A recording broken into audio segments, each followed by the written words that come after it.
बिस्मिल्लाहिर्रहमानिर्रहीम। नाज़रीन, मैं हूं जावेद बलोच और उम्मीद है आप लोग खैरियत से होंगे। हुकूमत और तहरीक इंसाफ के दरमियान मुज़ाकरात की बात चल रही है और कहा यह जा रहा है कि हुकूमत भी तैयार है मुज़ाकरात के लिए और तहरीक इंसाफ भी मुज़ाकरात के लिए तैयार हो गई है। लेकिन टर्म्स एंड कंडीशन क्या होंगी, SOP क्या होंगे और ये मुज़ाकरात कामयाब कैसे होंगे, ये बड़ा अहम सवाल है। क्योंकि तहरीक इंसाफ की जो डिमांड्स हैं उनके मतलब ये कहा जाता है कि ये पॉसिबल नहीं है कि तहरीक इंसाफ की डिमांड जो है वो सारी पूरी हो सके। लेकिन क्या तहरीक इंसाफ अपनी डिमांड से पीछे हट पाएगी? जो सानिया 9 मई का जुडिशल कमीशन का मुतालबा है वो तो कल भी हमारी बात हुई एक लीगल एक्सपर्ट के साथ, उनका ये कहना था कि सुप्रीम कोर्ट जो है वो उनके पास इख्तियार नहीं है कि कोई जुडिशल कमीशन कायम करे। ये हुकूमत का काम है कि हुकूमत किसी भी वाक़े की इंक्वायरी के लिए जुडिशल कमीशन कायम कर सकती है। लेकिन इसके साथ साथ जो सानिया 9 मई और 26 नवंबर की बात की जा रही है कि उस पर भी कमीशन बनाया जाए, उसकी भी तहकीकात हों, तो ये मामला कहाँ पे जाएगा, कहाँ तक जाएगा और इसकी जो ज़िम्मेदारी जो है वो किस पे डाली जाएगी, ये बड़ा अहम सवाल है। इस पर हम बात करेंगे और फिर हम बात करने जा रहे हैं कि जनरल फैज़ हमीद साहब की जो गुज़श्ता रोज़ चार्जशीट उन्हें किया गया है उनके मुतल्लिक मुख्तलिफ किस्म के इंकशाफात जो है वो सामने आ रहे हैं कि सियासतदानों के साथ उनके रब्ते थे।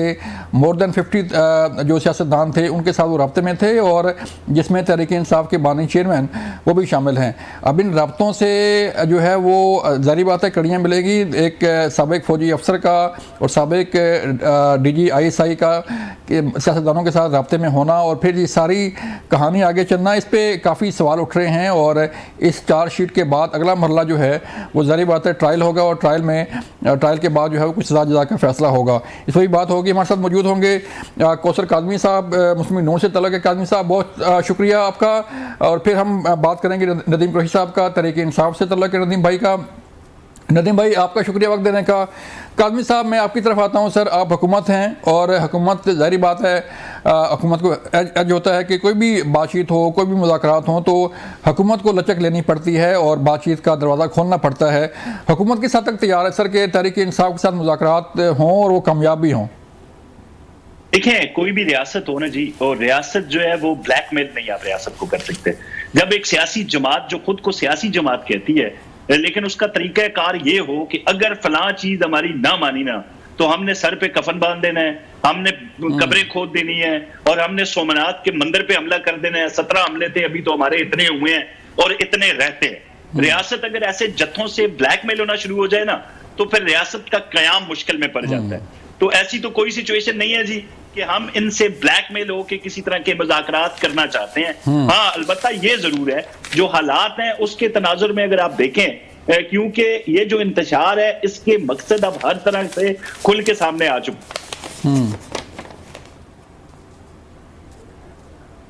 हैं जी। तैनाती थी उससे लेके अब जब तक वो जब इन पे फर्द जुर्म जितने भी केसेस हैं वो आयद होने की तारीखें करीब आती हैं तो इनमें मुज़ाकरात के जो अंसर है वो बढ़ना शुरू हो जाता है कि भाई हम बातचीत के लिए तैयार हैं। अब इनको साफ नजर आ रहा है, खासकर इनका जो सबसे बड़ा मौक्कल था ना, जब से उसने ये चार्जशीट आई है और इतराफ जुर्म उसने कई किए हैं और कई पर्दा नशीनों के नाम लिए हैं उसने, तब से ये इनके मामलात खराब होना शुरू हो गए हैं। अब ये बातचीत की तरफ आना चाह रहे हैं लेकिन साथ रियासत को धमकियां भी दे रहे हैं। तो जब आप धमकाएंगे और ब्लैकमेल करेंगे ऐसे तो कोई मुज़ाकरात नहीं करेगा आपसे। पहले अपने रवैयों में तब्दीली तो लेके आए ना, रवैयों में आप तब्दीली ला नहीं रहे।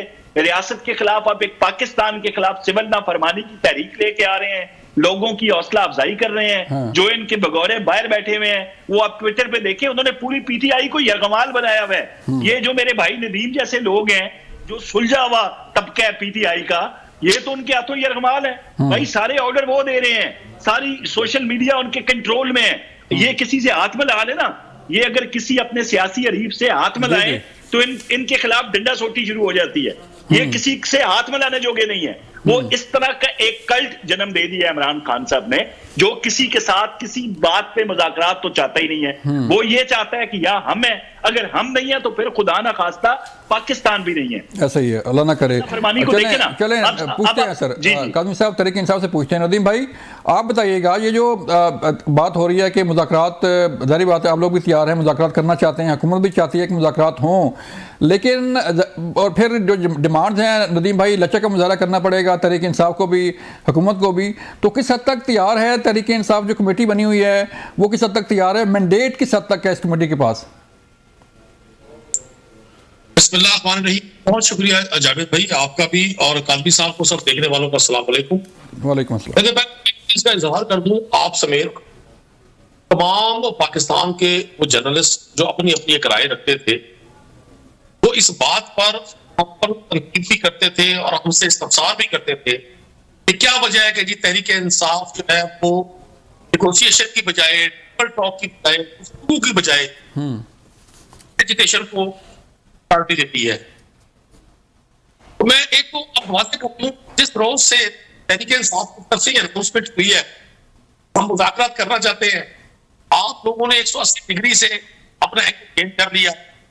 अब आपको इस बात पर गुस्सा आ रहा है मुज़ाकरात बात होगी, आपको तो चाहिए था कि आप इसको एप्रिसिएशन करते हैं। तो ये आप, मैं कोई 8-9 माह से आप और दीगर कई दोस्तों की जो बड़े मोहतरम दोस्त है, आप बड़े मोहतरम है, आप लोगों की राय यही थी कि पाकिस्तान में जो मुआशी अदम इस्तेहकाम है, आम निज़ाम पर से एतबार उठता जा रहा है, उसका वाहिद हल है कि सियासी लोग बैठे गुफ्तगू करें और मसाइल का हल गुफ्तगू से करें। जहां तक आपने कहा कि जी इलेक्ट्स पे कितनी फ्लेक्सिबिलिटी होगी और डिमांड्स में किस हद तक देखा जाएगा, वो बैठते हैं ना, फिर कुछ लो और कुछ दो पर बात हो जाती है। हमने बिल्ली जो है पहले से बाहर आ गई कि आज जब आप मुज़ाकरात की बात करते हैं तो हुकूमती तर्जुमान काज़मी साहब, शाह साहब अच्छे इंसान हैं, सैयद है माशाल्लाह, लेकिन मैं समझता था ये तो इसमें तो 27 कलमात कहेंगे, तो एक आध अच्छा सा पूरा सा मफाहमत का शेर सुनाएंगे। अभी पता चल गया कि हम आप सुना दें सर, आप पहल कर दें, आप पहल कर दें नदीम भाई जी। मैंने कहा आप पहल कर दें सर, कोई शेर सुना दें, कोई मुफाहमत का हो जाए, कोई लचक का मुजाहरा हो जाए। देखिए मैं तो ये समझता हूँ कि पाकिस्तान हम सबका मुल्क है जी, और सबको पाकिस्तान के इस्तेहकाम को दिल से तस्लीम करना चाहिए, लफ्जों से नहीं। यहाँ तो मेरे लफ्ज कुछ और है, मैं मिसाल दे रहा हूँ, और मेरे दिल में कुछ और है पाकिस्तान के हवाले से। तो वो जो लोग आज हुक्मरान है, हुक्मरानों का दिल हमेशा बड़ा होता है, हुक्मरानों के पास सारी सरकारी मशीनरी होती है और लोगों को जबर से, डंडे से, FIR से, जेल से, गोली से कभी भी फतेह नहीं किया जा सकता। जिस्म फतेह हो जाते हैं, जिस्मों को शिकस्त दी जा सकती है, सोच को, फिक्र को, नजरिए को कभी शिकस्त नहीं होती जबर से। नजरिया हमेशा डिबेट से, डायलॉग से, गुफ्तगू शदीद से और आपस में मशावरत से होगा। ठीक है, मैं समझता हूँ कि अगर तहरीक इंसाफ ने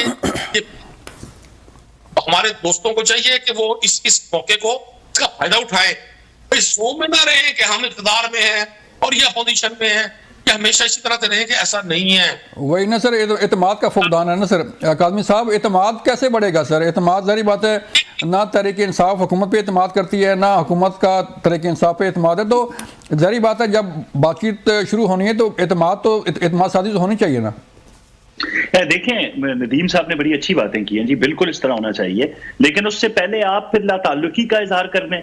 वो लोग जो पाकिस्तान मुखालिफ सरगर्मियों पे PTI का झंडा लेके बाहर बैठ के पाक फौज के खिलाफ एक मुनज्जम किस्म की साजिश में शरीक हैं, आप कहें जी हमारा उनसे कोई ताल्लुक नहीं है।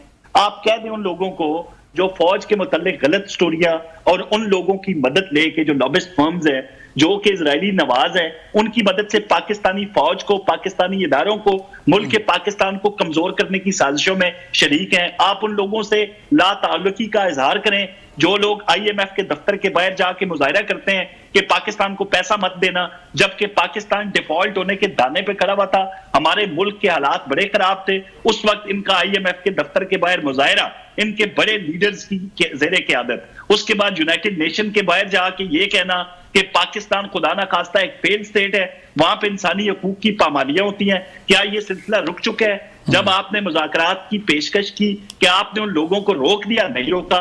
वो तो अभी भी इसी अमल पे हैं कि खबरदार पाकिस्तान में पैसे नहीं भेजना, फौजी जो मसनूआत है उनका बाइकआउट करना है, वो तो ये फिर हम कहेंगे और खुल के इजहार करेंगे। इसका मतलब है कि पीटीआई पाकिस्तान और है और पीटीआई जो फॉरेन विंग है इनका वो कुछ और है। तो एजेंडा तो पहले एक उसको लेके आए ना कि हम एक ही तहरीक इंसाफ है, हमारा लीडर फलां है और हमने इस पाकिस्तान की खातिर ये करना है। आप एक तरफ आपकी जमात के झंडे तले पाकिस्तान मुखालिफ सरगर्मियां उरूज में है और यहाँ पे आप हुबल वतनी का और मोहब्बे वतन होने का सबूत दे रहे हैं, तो ऐसे तो नहीं चल सकता ना। फिर आपके जो केपी के वजीर आला हैं उनका ये हालिया बयान है ना कि हमने 17 हमले पहले कर दिए और हमने सोमनाथ का मंदिर फतह करना है। इस तरह के बयानात जब आपका एक वजीर आला देगा और वो तमाम तर सरकारी वसाइल का इस्तेमाल करके सूबे और वफाक पे लश्कर कशी करेगा, तो फिर आप क्या समझते हैं कि हुकूमत जो है वो कमजोरी दिखा रही है इस मामले में, या हमारी नीयत में फतूर है? तो हमारी नीयत में ऐसा कोई फतूर नहीं है। हमें नजर आ रहा है कि तरीके इंतशार जो है वो किस एजेंडे पे अमल पैरा है। जब इनकी नीयत और इनका अमल ठीक हो जाएगा उस वक्त से हुकूमत की तरफ से भी ये एक सॉफ्ट सा रवैया इनके सामने आएगा। फिर वो मोहब्बत वाले इशार भी मैं इनको सुनाऊंगा और मोहब्बत की दास्तानें भी सुनाऊंगा। बिल्कुल बिल्कुल, नीयत जो है वो जाहिर है कि नीयत साफ होगी तो फिर ही आगे बढ़ा जाएगा। यहाँ पर लेनी है एक ब्रेक के बाद मिलते हैं तो फिर बात करेंगे कि मुज़ाकरात के लिए किन शराइत पे जो है वो आगे बढ़ा जा सकता है। ब्रेक के बाद।